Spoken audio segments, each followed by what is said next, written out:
आमच्याकडे सांगली जिल्ह्यामध्ये गडकरी साहेबांनी पुढाकार घेऊन पेठ नाका टू सांगली नॅशनल हायवे अतिशय चांगला केला। परिणाम हा झाला की स्पीड वाढलाय।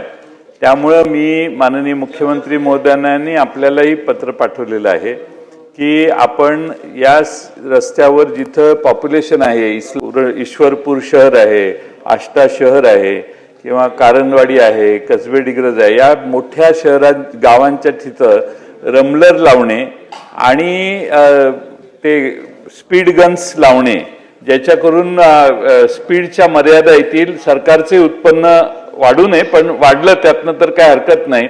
त्यामुळे ईश्वरपूर शहरामध्ये दोन्ही बाजूने जाणारे येणारे ट्रॅफिकला स्पीडची मर्यादा आणण्यासाठी स्पीड गन लावणे, आष्टा शहरासाठी स्पीड गन लावणे आणि अन्य शहरात रमलर्स ठेवणे, असा विचार शासन करेल का?